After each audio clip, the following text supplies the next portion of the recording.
प्रदेश के सेमीफाइनल्स में लगातार हार का सामना करने वाली समाजवादी पार्टी ने अब अपनी रणनीति में एक बड़ा बदलाव कर लिया है। हमेशा से ही समाजवादी पार्टी मुस्लिम और यादव के दम पर उत्तर प्रदेश की राजनीति में अपनी एक अलग पैठ रखती है, लेकिन अब सपा इनके साथ साथ बाकी जातियों को भी अपनी ओर करने में जुट गई है।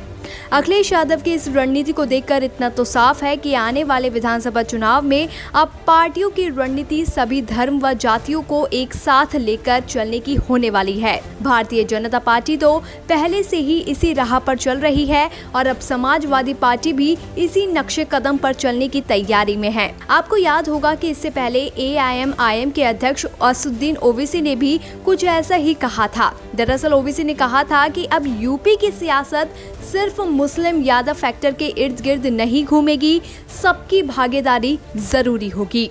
खैर, सपा की अगर बात करें तो सपा में अब बाबा साहेब वाहिनी के गठन की तैयारी चल रही है। दरअसल बाबा साहेब वाहिनी के जरिए अब समाजवादी पार्टी दलित वोट बैंक को अपने साथ लाने की कवायद में लग गई है। इसके अलावा पार्टी ने इसकी कमान सौंपने के लिए एक दलित चेहरे की तलाश करनी भी शुरू कर दी है।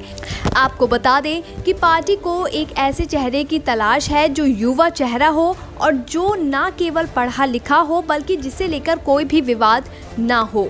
पार्टी आलाकमान चाहता है कि ये जिम्मेदारी एक ऐसे शख्स को दी जाए जिसमें दलितों से जुड़े मुद्दे को लेकर संघर्ष करने का जज्बा हो। खैर, पार्टी को वाहिनी फैक्टर का फायदा आने वाले चुनाव में कितना होता है ये तो वक्त आने पर ही पता चलेगा, लेकिन हाँ, ये तो सच्चाई है कि यूपी में जब जब चुनाव आते हैं सभी जातियों को याद करना शुरू कर दिया जाता है, या फिर यूं कहें कि यूपी का चुनाव जातीय समीकरणों के बिना अधूरा रहता है। बता दें कि उत्तर प्रदेश में पहला बड़ा तबका स्वर्ण जाति का है।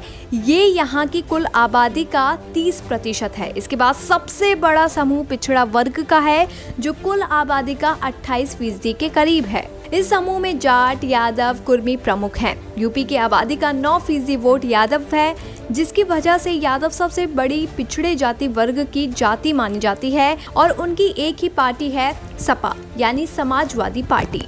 जाट कुल आबादी का 7% हिस्सा है, लेकिन ये पश्चिमी यूपी की कुल आबादी का 15% होने की वजह से निर्णायक हो जाते हैं। और तीसरा बड़ा तबका है मुस्लिम समाज का।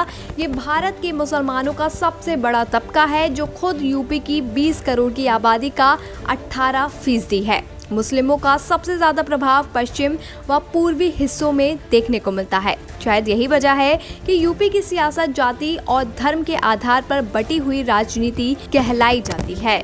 BBPN की रिपोर्ट।